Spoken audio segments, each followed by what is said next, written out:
Coming up, the Brooklyn Nets lose in gut-wrenching fashion at the hands of the Atlanta Hawks on the road. We break down the late game sequences and the absolutely epic, albeit wasted, performance from Mikal Bridges coming up next. You are Locked On Nets, your daily Brooklyn Nets podcast. Part of the Locked On Podcast Network, your team every day.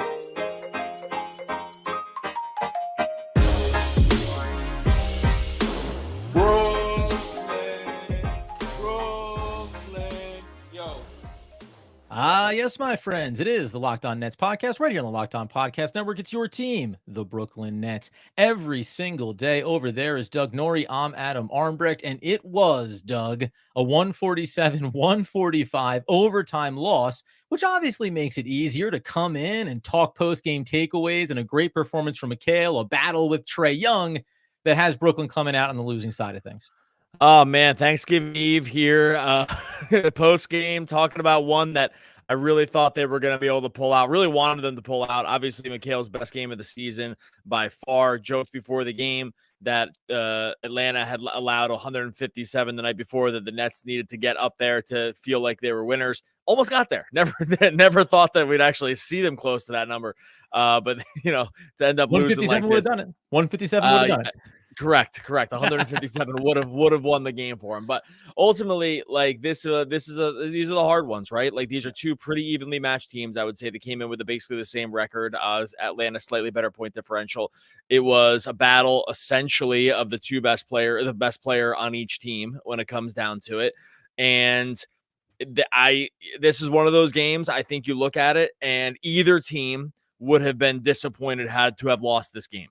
Right? Like that's how you know it's a pretty even match. But when you get this kind of game from Mikal that we've been sort of waiting for basically since the end of last season, to get a real ceiling game from him and to lose the game is a little bit of an extra gut punch for Nets fans, I think, just because you got the one that you needed from him and it's still an L. And that's just tough. Like when those things happen, it's just tough. Yeah, 45-point performance from Mikal. You mentioned there down the stretch of the fourth quarter and into overtime for this one. He just takes over, right? It's the kind of thing that we saw a lot last season and haven't seen so far this year. Give me the ball. I'm going to be the guy that makes the decisions. Saw some sequences where he still tried to set up teammates, etc. But he was getting the corner, getting downhill, getting at the basket. There's the overtime one that he just overcooks slightly. Also gets blocked in overtime there as well. But I tell you, we said this in the preview of this game with Atlanta coming off on a back-to-back, Brooklyn with plenty of rest, and now we didn't even think about it. Now let's also put this type of Mikal Bridges performance on it. It is a layer upon a layer upon a layer of, well, now that's disappointing to not get the W in a game like this, where I thought Mikal did put together one of his best performances, obviously, this season, even beyond the scoring. Like the production was there from a shooting perspective, also there in terms of attacking at the basket, getting to the free throw line, got there 12 times in this game, including overtime, obviously, but just the full package. And you want these kind of performances to get rewarded. You say this about any of your best players. When they put together one of their best games, you expect the team to win those. Yeah, and this was like for him was like a little bit back to, I don't want to say vintage because he hasn't been doing it long enough to back to vintage 27 game Mikal Bridges from a year ago. Honestly, and just the kind of way he was scoring, I mean, he was destroying the mid-range. Like this is something that we saw him sort of peak with last year, where the mid-range really got lit up in a way where we're like, oh, okay, this is really something. This is because when you can score effectively the mid-range, like, and you're a 3-level scorer, you are a really, really dangerous kind of guy. And if you look at even just like the shot chart from tonight was overwhelmingly mid-range. I think, he only took 6 total 3-pointers, made 2 of them. And actually from these, sort of foul line, nail and areas, he was really, really efficient. And I love that he was getting to the basket. They just didn't really go in. And I'm not trying to nitpick his game because he had such a good game that it's you can't come out of this one and like in any way say it was Mikal Bridges' fault, right? 16 for 31, 11 for 12, 45 points. He's the reason they were in. He's the reason they were in the game. So I'm not saying that, but it's just funny to see the shot chart breakdown because you're like, oh, this was so close to like being an epic performance. And those a few, and I think he got fouled on a few of these too. And he's like not in the he's just not getting some of these fouls. I think that's actually just pretty clear that he's not getting foul called in the way that like some other guys do. But in the end, seeing this game from him, I think we can grab onto the fact that like, okay, it's still in his bag for sure to get to have these games. That's a great sign. And when it kind of happens for the first time in the season, you hope that it's like the whole podcast is Mikal is awesome and it's a win. And they're back to they're at 500. And that's the brutal gut punch when it just doesn't happen that way. Yeah, you can back out, I think, at 11 points there in overtime. So even if you back that away, right, because you always want to remind you get this extra 5 minutes, and it was primarily, again, it was Trae Young versus Mikal Bridges in the overtime session as well. Even if you back that out, still highly productive in this game. And listen, I had said this is highly skewed in the everything but perimeter shooting for Mikal, but I think this is where his bread and butter is. And inside of this team, everybody else has to reward them for this construct. Whereas he gets into the paint, as he starts to make the defense pay more attention to him, the outside shots to look a little bit easier for everybody else. The only thing that stopped him on a 16-31 from the field performance was 31 shots from Trae Young. 12 of those went in from the field, but 8 of 16 from beyond the arc. Trae Young decided, listen, let me go ahead and wait to really start cooking from the outside. He actually did it last night as well, 5 of 8. But for a guy that shot 31% on the season from beyond the arc, that was happening early in this game, and it happened late as well, where this is really what it came down to. You say the two best players. Listen, it was 43 points for Trae Young in this one. You got out-dueled in a couple of those critical moments, and frankly, we'll get to this here in a second. The defense on either side against the best player on either team, Atlanta came through in a couple of these key spots where Brooklyn came up short. But in the end, man, a great performance. And hopefully, as you mentioned there, this is a sign that Mikal can maybe start to get some of this mentality back into him, right? It is me first. When Cam Thomas comes back, that'll help this dynamic. But nobody else, you wouldn't look at and say, could take over the fourth quarter and overtime and try to get you to the point of being able to win this game the way Mikal did with consistency. Guys can score a lot, but not the way that he can. So I know we're sitting here talking about an overtime loss and saying Mikal is amazing, but you have to give him credit for putting together his performance. He needed it. Well, again, these are like the hard ones to like, I talked briefly off the air about like sort of how to lead in. These are hard ones to talk about because it's like on the one hand, it's a gut punch loss. And these are gut punch losses. I kind of judge the loss by how like the histrionics I put into a game. I really don't cheer very much. I'm not a yeller. I'm not a hand clapper. Like when I watch the games, I'm pretty just kind of just sit there and watch. But I can tell I really want it when like when Cam Johnson gets the tip in. We'll talk about some of these other plays. Yeah. Like when he gets a tip in, I was like, let's go. Come on. You get something from me. Something from me. And then when that happens, well, I can imagine that like there's a lot of you out there, listening that feel that probably were up off the couch, were standing, screaming at some of the television for some of this stuff. And when that happens, like it's really hard to lose the game. So we're threading the needle here about how to talk about it, but it's just like you got to start. Bridges was just that good, so I think that's just where it has to start. And now, coming up here in a second, Doug, we'll turn our attention to some of the key things that led to this loss, including something that the Nets have been railing against, bucking the trend when it came to rebounding. Boy, did those second chance opportunities really hurt Brooklyn throughout this game, and especially in this overtime as well. We'll talk about that coming up. All right, so as we continue live on YouTube with our post-game coverage, the 147-145 loss for the Brooklyn Nets on the road at Atlanta. You mentioned it there too, just briefly. They're 6-7. This means getting back to 7-7. They're kind of in this losing more than they're winning over the last handful of games. Maybe it's because it's the holiday tomorrow that you want to feel like, and then into a fun weekend until they get back on the court on Saturday night. You mentioned that key sequence with Cameron Johnson gets the tip in off the miss in that overtime with you said this, about 16 seconds left. The block on Mikal was pretty brutal. And I said it there going the other way.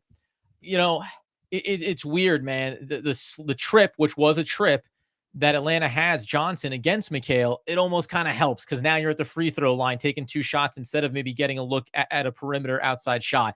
Then when Trae comes down the floor, he crosses up and gets himself free. And it's kind of this push foul because you need to foul him with only 3.9 seconds, but he does heave it up. And it's just kind of an awkward shot. You could have just grabbed that rebound and called the timeout and gone the other way. Like there are those little moments, though there's a dozen of these throughout the game, if not more. When you're in that overtime, you're playing beat to beat, and you could see the ones going the wrong way for Brooklyn and the right way for Atlanta. Yeah, there was just these were coin flip moments, right? There was like the Mikal. I mean, we could probably go through a ton of these. There's so many of them, but they were all, and there were literally shots that like were on the rim and out and were on the rim and in, right? And there was for Mikal specifically, he had two of these. He had the one that used to have rimmed out. He had the one that sat on the rim for it felt like an eternity and went down, right? Yeah, There was yeah. all these different ones. I'm gonna lodge. Go ahead, but I'm gonna lodge a Trae Young complaint here in a second, and then I have a couple other things I want to mention. But what were you gonna say? Oh no, sure. No. Go with the complaint here first, because I got that weight in my back hip here too. Because Trae Young, I'll set you up here. Trae Young with the non-basketball plays inside of basketball. It's one of the more frustrating things. It's not because you lost to him. Even when we used to watch James Harden for the Brooklyn Nets. When there are guys that are going for the fouls rather than getting fouled in the act of shooting, it is infuriating. And he had a handful of these, including in the overtime, which he got against I think Dorian Finney-Smith. Basically got into the paint and then just backed himself up into it to get to the line for 2 free throws. I'm assuming that that's where we're going. I mean, it's every time. It's literally every time. If he's not shooting a three, he's trying to get fouled. I get it. It's part of the rules. I guess it's smart. I thought there was a rule that was made to like sort of start curbing it. It doesn't seem like it's always enforced, and I get that it's kind of hard to call. I guess I'm not going to probably sit here and just like complain about it because I think that's probably pretty weak. I will say It's really though, not that hard to call, though. Like, I know this is weak, but like, it's not that hard to call because it's the most obvious thing when you see it in real time. Like, no basketball player gains the paint, has a clear lane, and stops himself short and dribbles backwards. Like, it's not a bad. Like, it's not. You said this before. Sorry, I don't know why. Now you got me gassed up. This is when you play pickup and you do a move like this. They're like, no foul, guy. Like, get up. Like, what are we talking about? This isn't the way you play. So. yeah, but it's not even so much those two. Like I even thought on the Dinwiddie one that where he would end up going to the free throw line that he ended up missing it near the end of the game. That was another one where had no intention of shooting. Like he saw. Now look, I think Trey's really smart at this, and kudos to him for like sort of gaming the system. And I'm an angle shooter too, and other things, not basketball, but like so I'm all for playing the edges and figuring out where someone else is screwed up. He's like sort of a master at it. It's just like not my brand of basketball, and I don't like watching it. And so, and it's just once you see it, and this is tonight was not the first time I've seen it, right? But it hits a little closer to home when it happens against your team. Yeah. That when it's like so clear, you only need to watch him for like short periods of time to see. Like when he was trying to turn the quarter on Dinwiddie, he's like, got it, getting fouled. Yeah. Like when he got into the lane against the FA, he's like, got it, getting fouled. It's just style. Like I just personally think it stinks, but you can't like argue against it because I guess it's like within the realm of the rules. No, well, it's also, and I'll throw in the other one because you said there are other different versions of it. He was running the baseline under the basket when Nicholas Claxton was on him, and I mean he jumped a foot to bounce into Nicholas Claxton's body, and it is like by the rules it's a foul, but it's like just this it's this intentional thing where that's what you're looking for. And to your point, you're a really good free throw shooter, so you get yourself to the line and you get some easy buckets. Let's not belabor that because I feel like I could start spiraling here. The other big thing that I want to mention here inside of this game, which seems nuts, given that the offensive rebounding was even in this game at 22 apiece and the overall rebounds was 59-58 in favor of Brooklyn. Boy, you say this all the time. Listen, the box score will tell you one story, but your eyes will tell you another. The second chance opportunities, right? These rebounds where there were times when it was two Brooklyn Nets that could not seem to decide who was going to grab the ball first, leading to second and third possessions for Atlanta. I thought that's throughout the game, by the way. That really hurt Brooklyn and was kind of, when you're playing a team that should be exhausted on a back-to-back, it was like, okay, but here's an extra 2, 3, 4 opportunities. You're just going to win on those margins. Yeah, and this is sometimes, the Nets went small for some stretches during this game, so you're going to give it up on the boards. I think that like they were trying to play with a little bit more pace, knowing they need to come back too. I mean, Claxton had some foul trouble. This was not a game for Sharp because they can just like Trae can just attack. Like the problem, like the reason it was hard for them to play with a lot of size in this game, leading to some of these plays that you're mentioning, is because Trae can attack a drop. Like we just explained to you exactly. We complained about it, but we just explained to you why it's hard to play this style against Trae. Like you play a drop against him, he's going to do this all game. He's going to attack it every single time, and he's probably going to get fouled or he's going to hit a floater. He's really, really good at those too. And so you go with a little less size, and then it's going to be a little harder to win these 50-50 balls. They're going to have trouble stopping guys at the rim, which they did. And I know that drives fans nuts also, but I think they were sort of left with very few options here in terms of like what was killing them. Because when they weren't aggressively switching in the first half or in the first quarter specifically, I mean, they were still doing it, but they weren't like fighting up super high. Trae was murdering them with deep threes. Yeah. And like, so you do get sort of stuck in between. So I can understand the complaint, but this is another one when you're watching too, is like sometimes these 50-50 balls will totally drive you nuts as a fan because it feels like your team is not winning them at like the requisite amount. And that probably is true with the Nets, but there was plenty of other sort of like ball bouncing scenarios that went in the Nets direction, like over the course of the game. I think like if I'm trying to be like objective about it, but this was all the other thing too, is when you have a game that had, 292 points scored in it, like there's just going to be a lot of stuff happening on the court. Like there's just no way to pile on this many points without just lots of things happening. Does that make sense? I have another question I wanted to ask you about sort of the strategic thing, but does that make sense? I think, because I think the core complaint's going to be, oh, there was no size, we're getting killed in the glass again.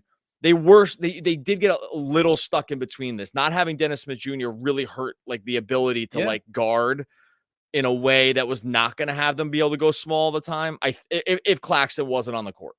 Yeah. Well, by the way, just a lot of things to look at when you combine for 229 shots in a game. There's going to be a lot of things to take a look at. No, as the fundamental one, because then we'll take a break and come back in on just a couple of footnotes that you probably don't normally see inside of a box score as well for the Brooklyn Nets early in this season. But what's your schematic question?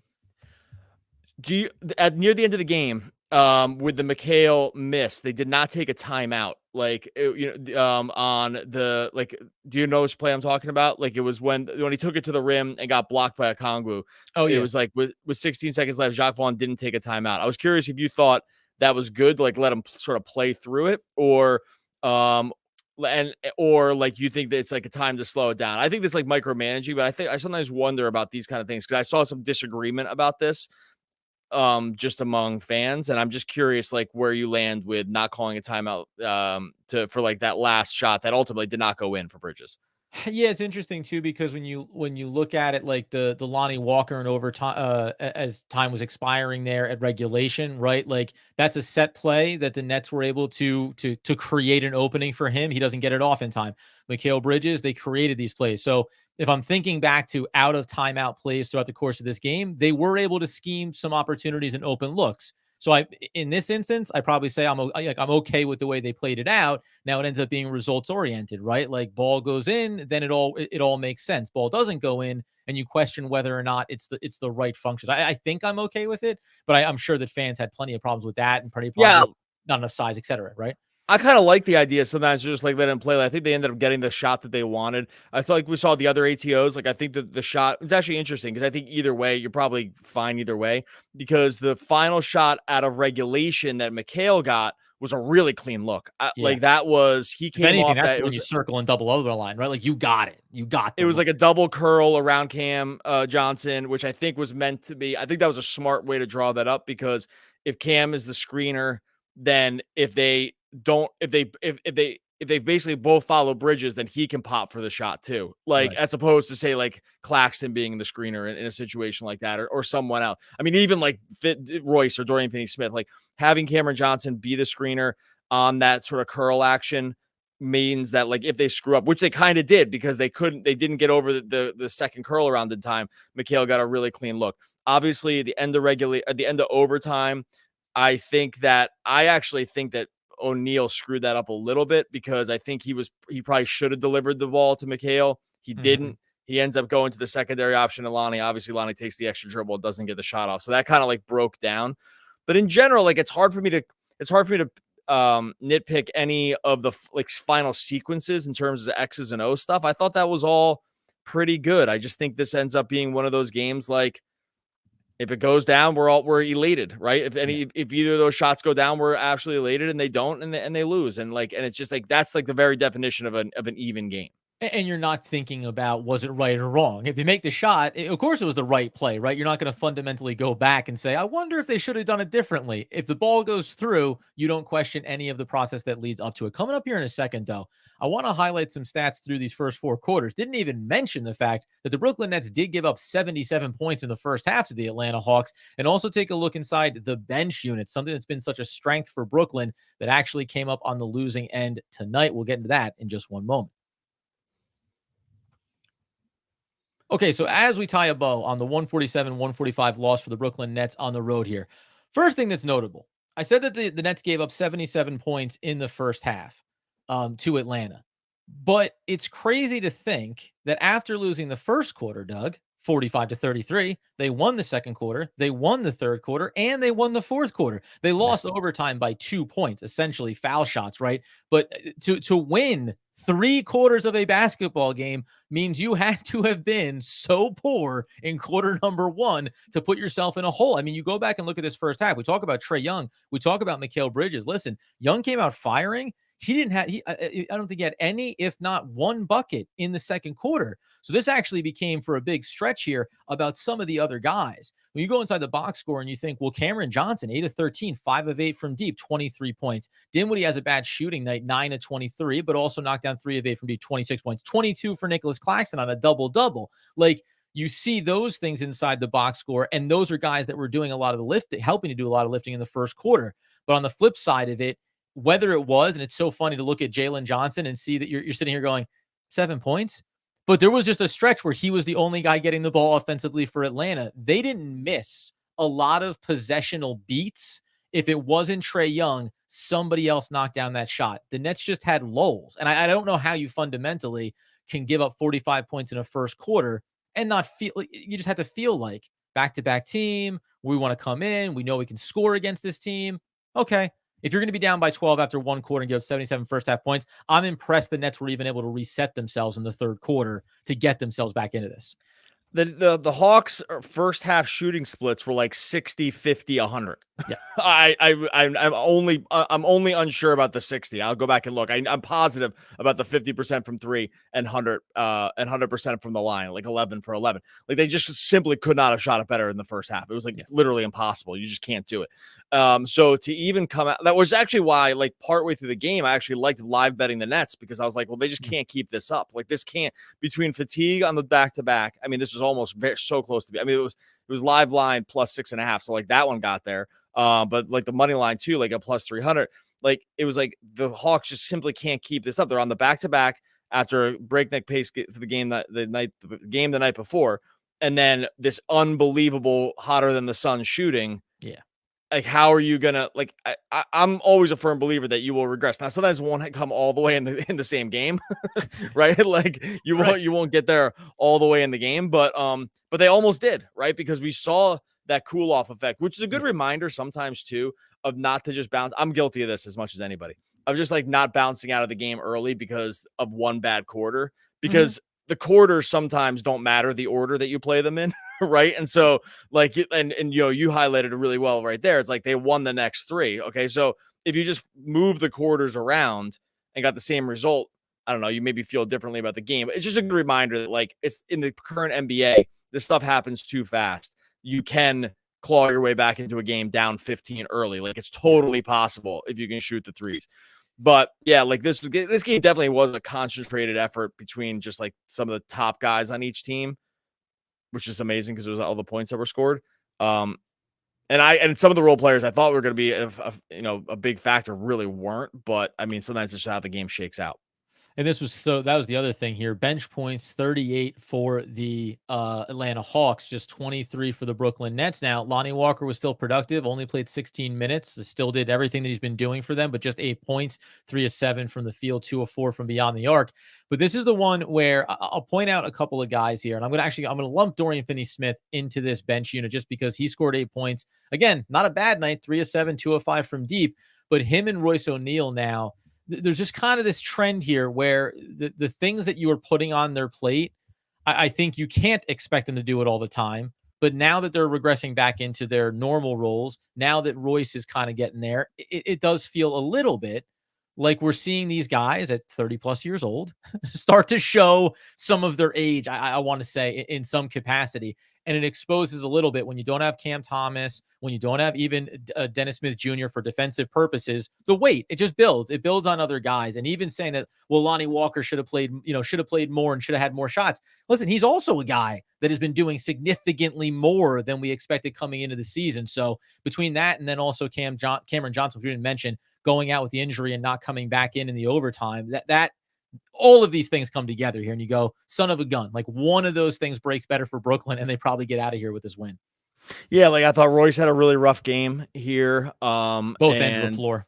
What's that? Both ends of the floor. This is a bad matchup for Royce on switching things and picking up a Trae or picking up a Murray. Like there's not a lot of places for him to hide defensively. Yeah, he was brutal, both ends. It was pretty rough. I thought Watford was interesting because, like, just talking, and we're going to close this out here in a second, but like, if thinking about these bench guys, like I thought Watford was interesting because, like, the things he does, he's so aggressive that sometimes it looks amazing, and then he's so aggressive that sometimes it looks horrible. And this game was, I thought, highlighted by that. Yeah, that'll be my closing thought, actually, because I'm a Trendon Watford fan. He played 15 minutes. He was 3 of 8, had 7 rebounds. The rebounds you can talk about, but you mentioned the aggressive play, which I love, and 7 points, right? You love it. And he is a young player, and I think that you're kind of hitting the sweet spot with his minutes, at least right now, because it is a mixed bag at times, as it is with a lot of young guys, right? Sometimes the aggression pays off. Other times it can look a little awkward, maybe a foul or maybe a loose giveaway, those types of things. So I think we got the right amount of him, but you can see how he has a role to play, but I wouldn't start expecting, hey, let's replace Royce O'Neal minutes or Dorian Finney-Smith minutes with a player like Watford, because he's not quite refined enough yet, I think, to be consistent. All right. Much appreciate everyone that jumped in here to YouTube Live. We are going to continue the show as we always do on YouTube Live. If you have questions, make sure you throw them in there at Locked On Nets. If you're on the podcast feed, we're going to close it out here. We'll post that other stuff, a day later with some of the stuff that happens on YouTube Live. But it's a good reminder to make sure you're subscribed to YouTube Live so that you can just be part of it right when it happens. Just go to Locked On Nets over on YouTube. Join the almost 7,000 subscribers that we have over there. And if you're on YouTube, just go subscribe wherever you listen to the podcast too. There's no reason not to do. Both help us. Both are free for you to do. So make sure you subscribe wherever you listen to the podcast and subscribe over on YouTube. No quote. Have a great Thanksgiving, everybody. You could have no Thanksgiving quote. All right, we'll be back again. We'll be back again Friday. That's right. And in a moment on YouTube Live, talking more Brooklyn Nets basketball. Basketball. Thanksgiving basketball. Yeah.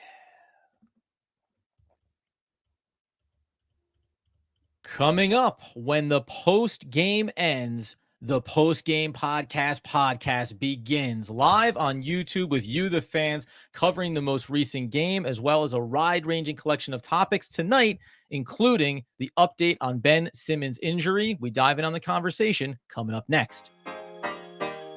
You are Locked On Nets, your daily Brooklyn Nets podcast. Part of the Locked On Podcast Network, your team every day.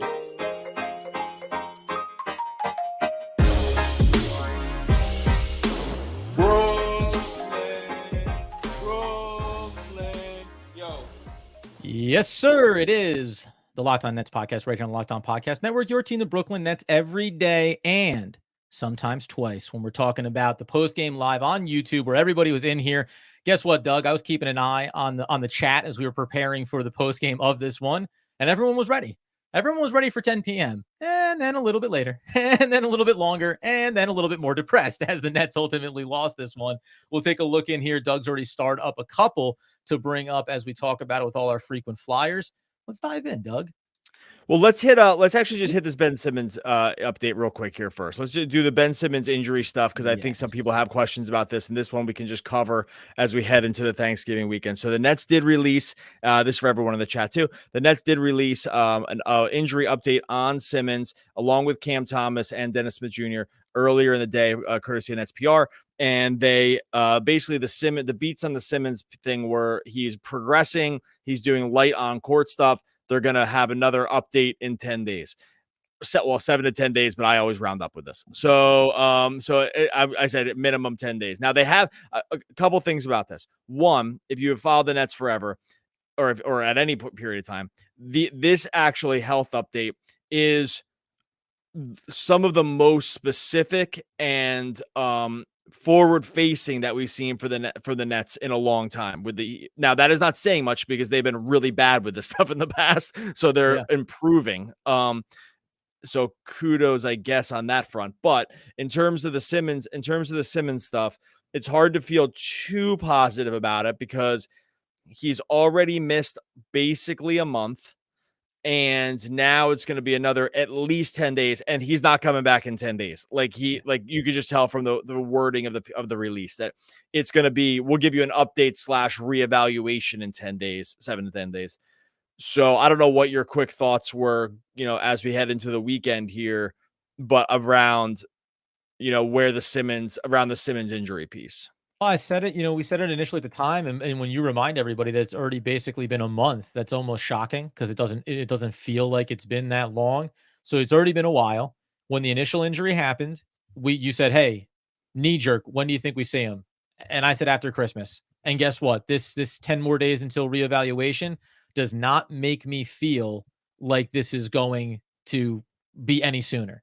Like it just, and this is unfortunate. It's not a judgment on Ben Simmons. It stinks. You need him healthy. The team is better with him. We say all those things, but I just do not have a lot of optimism. And to your point about maybe the organization being a little bit more outwardly direct with everyone on it, it makes me feel like don't expect this to not be a similar update potentially in 7 to 10 days. I think that's where we are too. I think it's hard. Again, like this is a guy that has missed a ton of time over the last couple of years. He's played fewer than half the game. He sat out a whole season. And I know everyone's going to say, well, that was other circumstances. He still didn't play a whole season. So, I mean, everyone did this with Kyrie forever. So we can just do it with Simmons too. It's like, it doesn't matter. In the end, availability is a skill also. And if you have sat out more than half the time over the last, I mean, it's way more than that, but if you played 40% of the games of the available games over the last 4 seasons, that's like the number. You just don't have it. There's no trust that it's going to happen. I hope he gets healthy. It sucks he's hurt. It's not it's not an attack on him as a person. It's just, you just can't be positive about this. You can't be optimistic about this situation. I don't know how you could be. It's like impossible. And to your point, it's like the why you've missed games doesn't matter anymore at this point. You've missed a lot of games. Correct. Let me ask you this question on the follow-up, and then we'll open it up, obviously, to everybody in the chat. What do you think this means to the Brooklyn Nets organizationally for this season? And I don't mean, I know we think, hey, the team is obviously better with him. It's going to change things. You can use tonight as an example. We can use every game that he's not there and look at certain matchups and say, with Ben Simmons, it could be better. Of course. But do you think that the organization looks at this and says, if he's going to miss significant time, we need to go do something to improve the team rather than saying, we're going to live with the results. We're going to, we'll play more small ball and Spencer Dinwiddie will do more on-ball stuff and Cam Thomas will have to be, a superstar for us this season. And that's the nature of it. Because it's not like we're going to go out and spend some big assets here to fill this void for this season. Yeah, I think they're just stuck with it. It sucks. Sometimes this just happens. You kind of can run bad on, choices that you make. And Nets seem like they've been at the, tail or the curse word end of this stick for a couple of years now with some of these guys. They also were the ones that went out and got them. And again, I want to be really clear. None of this is an attack or even an indictment on Simmons as like a person. He seems fine. Like I actually thought it was funny when there was a Nets, they were doing these mid-game kind of interview things that were pre-recorded, and they interviewed the players, and they said, if you had to plan a party, I can't remember if it was for them or for their kid, but it was something like that. I was like, you had to plan a party, who on the team would do, and they all voted for Simmons, which I was like, oh, these guys like him, because you don't vote for Ben Simmons in that very silly question and answer thing if you don't think he's a fun guy and you like him. So. Right. I actually think from all those standpoints, it's probably fine. I'm sure these guys love him. It was the same with Kyrie. The teammates love these guys. It's just that when it came down to it, there was just long stretches where they just weren't available. And in some ways, I equate those situations only to say that if you are trying to think optimistically about this turning around or him coming back or blah, blah, blah, I would pump the brakes fully on any of that. If it happens, be pleasantly surprised. But do not be banking on that in any way, shape, or form, because there's legit not a single shred of evidence that it's going to happen that. And that's just the reality of the situation. And I do the one. I'm saying this with no conviction around it yet, but I'll be very curious because the NBA does have things built in, like for injury protection and stuff, and I wonder if, Nah, they'll never get depending on what there. happens with this, if they'll have any recourse with it. Nah, But they won't. They won't. It takes. I'll say I know one thing about that. Then we'll get it's like substantial. You'd that have to stuff have. takes so much. That like Mm. that like to get injury protection on stuff. Like the times where it's happened, like it happened with Lonzo, which was with the Bulls, where it's like Right. you're just lost for multiple seasons, and it's like maybe a degenerative like knee condition, and then it just happened with someone else who was like lost for the whole. I'll remember it as we talk. Did it happen with Zion at all when he missed? No, Yeah, right. No, no, because because that's like an example like where he missed time, but it wasn't. it has to be like horrible. It has to be Right. like, horrible injury stuff. And that's just not where we are here. It's like, so there's no protection there. Anyway, and there shouldn't be. Like, I you hope he comes back. I don't know. I don't want to Oh, even go down that 100%. road, I Yeah. guess. All right, we'll get into some questions here. But Couldn't in make it any general, that clearer was, that I we're think, pro him. the Simmons update. I starred some. Yeah, I threw a couple in the mix here. Dealer's choice, Doug. You got one I'll on your start road with one from the advantage? game. We weren't guarding Trey the same way in the first quarters we were the later in the game. Okay, so he's the biggest threat, but also I will say, and I meant to say this in the regular part of the podcast, I think in general, you are fine with some of the shots that Trey was taking in the first half. Like these logo threes, they're very deep. I get they were like kind of clean looks. Trey Young is not a great 3-point shooter. Like he came into this game. Now, he came into this game shooting 31% from three. He ended the first quarter shooting 36% from three because he made so many in the first quarter that he literally ticked his 3-point percentage up 5 points. I did the math like during the Yeah, game. 6 for 7 because he missed the end of buzzer in the first Well, quarter. after 6 for 6, he had legit raised his 3-point shooting 5.5% just in the quarter. But this is a guy who shot 33% last year, was shooting 31% this year. If he wants to take these deep threes, like just have at it. Because honestly, after that, like I know you can't really do this, but after that run was kind of what you would expect from him if he was just taking these ridiculous shots because he was like 2 for 10 after that. Yeah. Right? He was Yeah. 2 for 10 from 3. He was 2 for 10 from 3 after that. I know they got a little more aggressive with him, and that's fine. The aggression also led to him just getting to the foul line too. So I think that in general, it sucks because seeing the results on this really makes it tough. I think you mostly are fine. If he wants to do that, like just go for it. Like what you don't want him is getting into the lane, drawing these fouls, getting lobs. Like those are the automatic shots that he's just going to make. Mm-hmm. And if he's just going to default to like he thinks he's Steph for a night, I think mostly you'll be fine with it. And it just clearly didn't work out because he made them all. But like I think I'm just kind of fine with it. Yeah, again, because if a handful of those don't go in the first quarter, and a lot of those were deep logo triples, then you say this is going great. He hit 2 out of 7 in the first quarter. Great, keep jacking them up because we're getting free possessions off of this as long as we can box out and get those long rebounds. You want to you highlighted this one, so I guess I'll let you take it. They can't really. Someone wrote just in this for the podcast feed. I should do a better job of reading these questions. Nets need to release Simmons tomorrow. They can't release him. You can't. I mean, they can release him. You got to pay him the full contract. There's legit no point. So like, this isn't the NFL where it's like don't like Shaquille Leonard anymore. So now he's off the team. See you later. Thank you for your service. Like it just doesn't work. And then we'll take the cap hold over the next 4 years or whatever. Like Adam understands the NFL contracts more than me, but the NBA doesn't work like that. Guys don't get released in the NBA. Or the money is the money. The money is the money. Well, NFL, you make really big contracts and you say 2 are guaranteed and blah blah blah. And guess what? 2 years later, the 6-year contract wasn't worth anything because that's the way that's constructed. NBA is very pro player in this regard, right? They of course good, and that's good. Yes, and that's a good thing for the player, as it should be. But there is no releasing of Ben Simmons. That will never happen. What do I have up here? The Locked On Nets. Why is our defense not great when we have so many, quote, good defenders, scheme, size, effort? We've talked about this. We just did an episode a couple ago about, what is this defense? Now, really hard thing to talk about when you look at the final score of this game is that the way the Nets actually got back into this was in the third quarter when they started doing, I think, fundamentally what we believe is their defensive strength. They are not the biggest players in terms of height, but they do have tremendous length. All these guys have great wingspans. They were very active in passing lanes.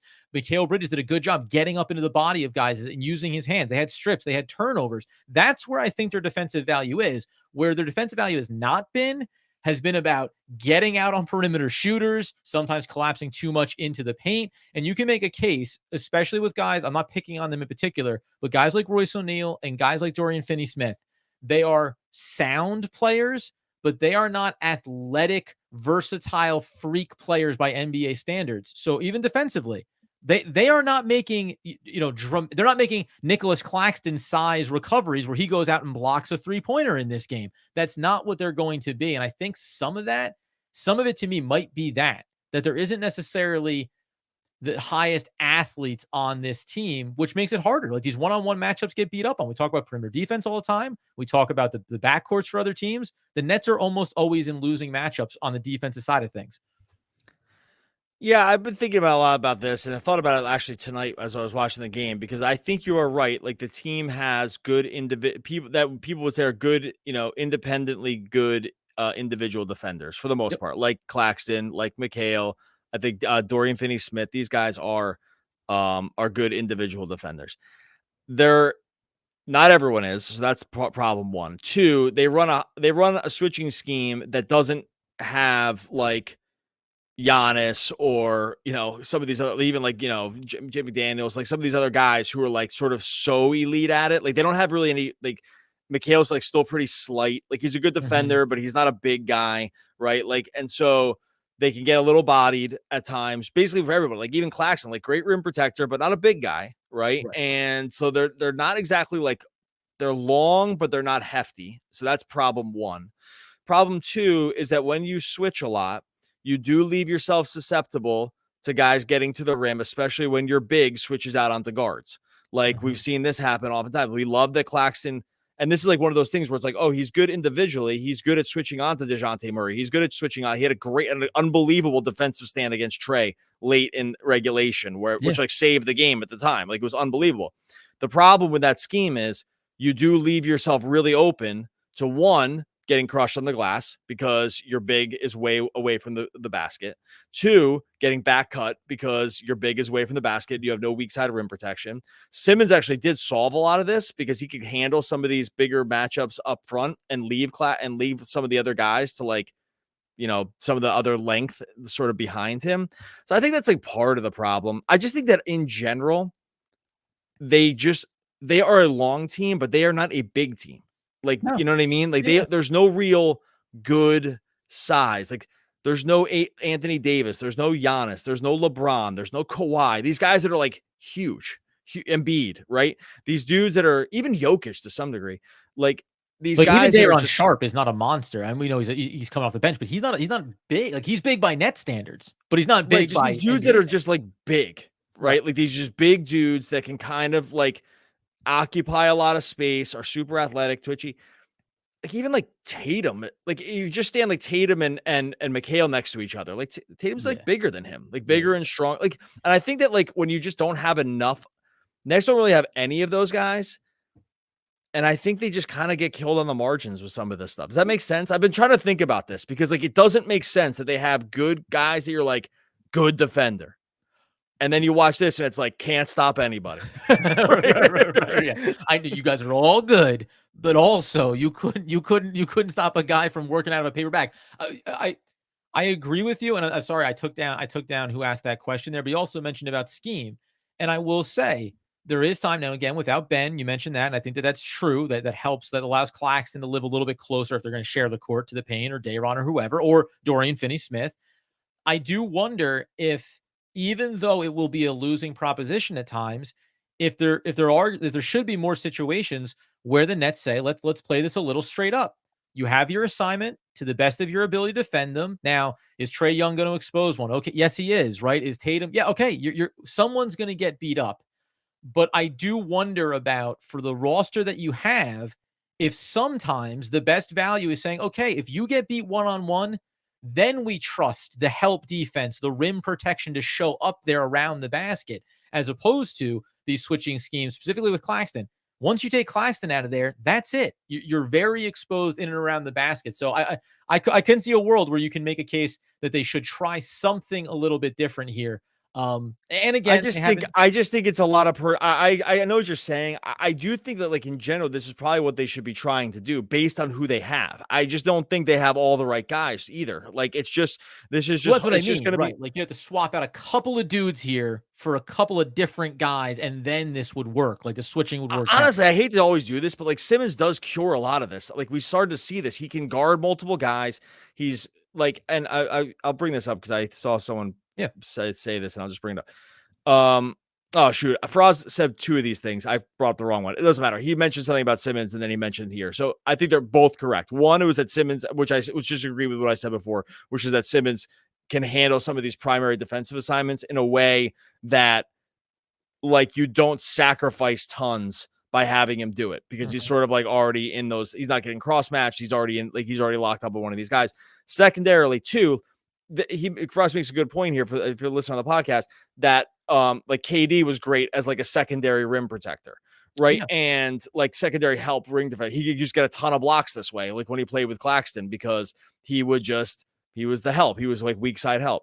They don't have this guy either now. And so they're just losing these like little battles. Even from the model of player, Mikal Bridges isn't going to help with some of those blocks on the backside, right? Like they're just Cameron losing Johnson, like too many little battles. And I think that like that is part of the problem. I actually don't know if there's a scheme that they could change with this. Like there probably is, but if you think about, let me just pull this up really fast here. If you think about like the best defensive teams, it is a lot of scheme, right? But it's also like type of player. So actually, okay, so this list is perfect. So these are the top 4 teams. It's hard to go along with this, but this is the top 4 teams in terms of defensive efficiency this season. Okay. First is Minnesota, who it's like obvious. It's like, okay, they have Rudy Gobert, who's probably one of, if not the best rim protectors. And then they have McDaniels, who's like arguably the best switch perimeter defender in basketball. Right? He's hurt now, but like, so you and they're huge and they're long and they can kind of guard anything. And now you're in real trouble. And then you add a 7-footer in Karl-Anthony Towns, who's not even good at defense, but he's still 7 feet tall. And then you get a guy like Conley, who's smart, like strong and smart. And then who's the 5th starter for this team? Oh, Ant, who's like a really good, strong wing defender. It's like, okay, well, that makes sense. Physical player, right? Yeah. Well, then you go to Orlando. And I'm not going to do this for every team, but Orlando, it's like, okay, do they have any phenomenal defender? No, but Franz is huge. Paolo's huge. They've been playing a straight up center in Goga, Wendell Carter, or Wagner. Jalen Suggs is an absolute dog on defense. And so it's like, okay, well, this starts to make sense. These guys are all kind of like much thicker and bigger. And then it's Boston and it's OKC. And you can just go, and then it's the Clippers. Like, you can just go through these teams. Look at these teams and the personnel that they have. They're all not only taller and long, but they're also big. Right. And then it's just like, don't have those kind of guys. So anyway, whatever it's called. I'm done saying this now, but it's started to go long-winded, but I don't know. I guess I've been trying to think more about this. No, and the biggest point that I think you bring up there, I mean, among a lot of other good ones, but when we said this in the offseason, the Nets have nice length, not height, but they have nice length, but not having the bulk, right? Not having, even if some of these guys were like a little bit stockier, a little bit more muscle bound, just to be able to keep guys in front of them, to fight off players on the outside. Because a lot of this at times does look like it just comes down to some of the physical battles that you're losing in the margins. And when someone says something like, as we'll bring up this one here from, I'm going to say one more thing here, because this actually goes against my point, but it's a good thing to bring up. So Glenn says, Ime Udoka would have the Nets defending instead of hire Mr. Happy Shot one. Okay, so I actually agree with this also. So there are some guys like Ime who the Nets came very close to hiring, and probably would have and should have been the coach, whatever. He was hired basically, and then there was like, I think, turmoil within the organization because he was coming off the Boston thing. Yep. He's got Houston defending at a really high level right now, who does not line up with the way I just described all these guys. It's like Fred VanVleet and it's Dylan Brooks, and it's like, and Jabari's big, and it's Albert and Şengün, who's like not the most fleet-footed defender. So I'm not all the way right about you just need the guys. There are some guys that are going to get a lot out of less, and Ime is a good example of that. So sorry, I No, no, no. I Well, thought that by was the a good way, point by just Glenn. on that point, remember, and if you want to talk about from a coaching or just a mentality or an attitude, right? Jacques Vaughn and the Nets talked about like we want to bring in. It's why Dorian Finney-Smith is here. It's why they brought in a Dennis Smith Jr. They want to have some guys with a little bit of grit to them, right? Guys that are really going to kind of grind this thing out. And the premise was, now again, you haven't had Ben Simmons. You can use that however you want to paint it. But the idea was, even when Ben Simmons played, by the way, the defense overall was still bad. Like, again, individually good, collectively bad. The idea was teams are going to have to really work for it against us. They're going to have to battle for every single point. That hasn't happened. So I think there's also just a little part of this, at least for me. Hey, you're losing games, you're winning games, you're giving up a lot of buckets or not. There's been just a lot of sequences and a lot of stretches of games where it's not even about whether or not you're giving up the scores. It's that it looks like it's easy, right? It doesn't look like you are bringing this mentality of, all right, you got a dogfight on your hands. There's actually been a lot of them where it's like this. Hey, it's an arms race. Who can get to 150 the fastest, right? And that's been a surprising difference for this team early in the season. You're right. Like they're just not locked in the whole time. And there's just, and that's a good way to put it. And I think Ime has those guys locked in all the time in Houston for whatever the difference is. And I don't know. Go ahead. I just want to pluck this one here because 4 of their losses for the Brooklyn Nets have been so close, bounces the wrong way. I think we're being too hard on them. Thoughts? Again, overall, I've been very happy with what I've seen from this team early on. Some of the injuries have been hiccups, etc. The other way to look at this, if I wanted to go a little bit pessimistic, is that, one bounce this way or that way. But if enough one bounce this ways or that ways go the wrong way, then that does become a bit of the trend. Yeah, the Nets are going to play teams really tough. They're going to be in close matchups. And it might seem like they're going to lose a lot of those close games. So all of a sudden, like 6-8 now.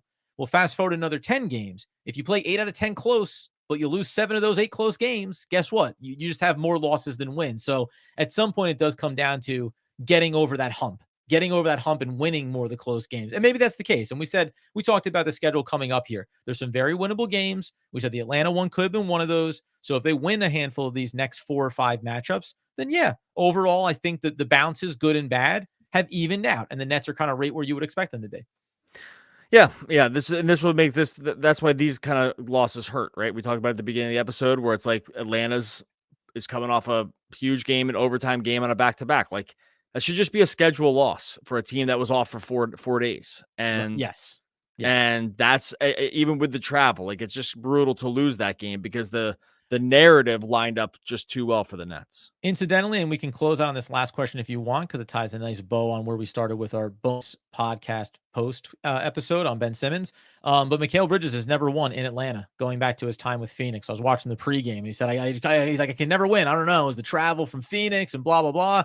And then they lost the last time. It was the Trae Young push shot when he was with Brooklyn. The last time they were in Atlanta. So still trying to get over that hump for Mikal Bridges. I blame Mikal then. Which is, I was going to say, right. Thanks a lot for the 45 points, guy, but you're clearly a jinx. Now, from Jonathan, frequent flyer with the podcast, if Brooklyn decides to part ways with Ben Simmons, could one strategy be trade him to a lottery team like the Wizards or Hornets or Pistons? Brooklyn could get some vets back or prospects.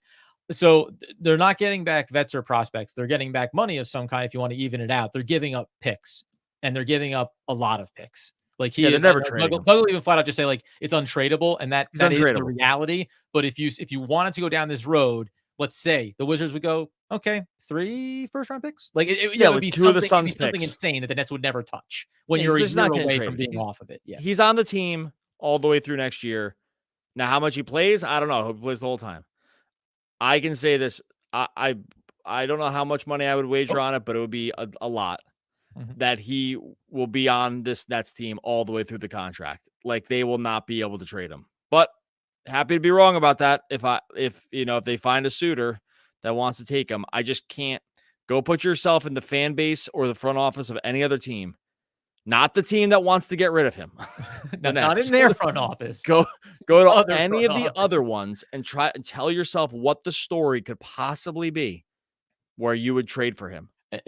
And by the way, you'd have to be like the only guy, like maybe Presti, because he just like You have to be so secure. The other thing too you have to remember about this too. It's not just like Simmons. It's like you have to be so secure in your job to even do it, because Right. how's it going to work?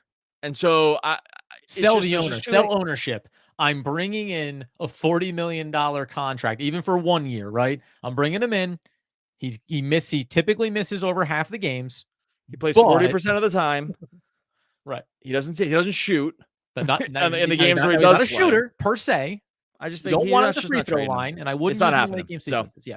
get used to it, because he's going to be on the team all the way through next year. And the last thing, this is actually, I think, just a good note as well on this real quick. With Ben, but at this point, 2 years off and 1 year or less played, what do you do as a GM? Remember, if you're Sean Marks and if you're talking about being secure, well, you were backed into a bit of a corner with James Harden. You can make the case that getting away from James Harden and not giving him the new contract and not going to the negotiation table in the offseason, that is a good thing.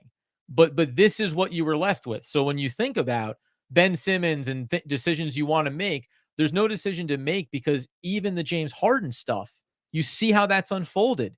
Now, Philadelphia succeeded a little bit more. Maybe there was a harder bargain to drive, but that's probably the only question you could ask here is, going back to the James Harden trade, should the Brooklyn Nets have looked at something, anything, every other option to not have it be Ben Simmons ending up on Brooklyn, right? Whatever that meant, they probably needed to do something different then, unless they believed, as we've discussed, that if he can get back healthy, he can be a good player. And the sample size says he can. It's just that the health is always going to be in the way. So, I'll take it one step further. What do you do as GM? One, you can't really do anything now. Right. Sean Marks, we talked about this before. This guy's secure. Oh my God. How can you be more secure? If any other GM had oversaw what happened with the Durant, Kyrie, and Harden thing, and then but I got back Ben Simmons afterwards, and then piggyback that with the Simmons thing, they're so fired. Any GM that was like their 4-year run, which was like win one playoff series, have it be nothing but an S show the entire time with all the players wanting to be traded. Sure. And then you trade for another guy who's injured and doesn't really play, and now you have his contract. Again, at the time, I would have co-signed all these deals, right? But any other GM is so fired by now. Like, it's not even funny. It's actually unbelievable. And I like Marks, whatever. I think he's done some good things too. But I'm just saying, like, the amount of, it's probably actually, these guys are so unlikable going out the door. It's like the only thing that saved them. The only thing that saved Marks is that, except for probably Durant, the other three, at least like the fan base and stuff, are so unlikable that it's like you can't blame Marks all the way. It's like these guys are impossible. Like, look at Harden, right? Kyrie's been all these things. That's like the only thing that saved them. Because if it was just on results, it's been, a total F. I do like the idea of being like, hey, so what have you been up to the last few years as a GM? And you go, well, I signed Kevin Durant, Kyrie Irving, and James Harden. And they go, wow, how'd that go? Well, And there's all this stuff that gets thrown in there, and all this stuff that saved them too. It's like, well, Kyrie twists his ankle on Giannis, and Harden pulls his hamstring, right? And then it's like the stupid vaccine mandate where like one city can't have the guy, and we have the one guy who doesn't want to get it in that city, right? It's like, okay, well, what can I do about that? Like, so, or like James Harden being hurt as well. James Harden injured in that Milwaukee series, coming back in that Milwaukee series. Remember, missed the first. Yeah, the hamstring. Yeah, I said that. Right, his hamstring. It's like, well, I offered the extension to Harden, he didn't want to sign it, right? And so it's like all these things. Oh well, Simmons' medicals were fine, but he was hurt. Like, all the things have excuses in the end of it. I'm just saying that if you look at it in totality, it's so bad. Yeah. But if we went through each individual thing, you could make a case for why it's not his fault, and that's probably why he still has a job. Like, so I don't know. I'm very curious to see how, and I always say, after a brutal overtime loss, follow it up with just like this type of, discussion around your players that are injured and things unspiraling the GM. I mean, really to double and or triple down. But I do wonder, I said this during at the top of this bonus episode of, would this inspire the organization to think they should do anything or not? And the answer is no. And I agree with you in terms of adding or making moves. But I do now wonder what happens from here forward in the short term, and how does it inform decisions they make about letting things go? and parting ways with players and bringing in more assets, because all this stuff, you talk about things that happened with the superstar era.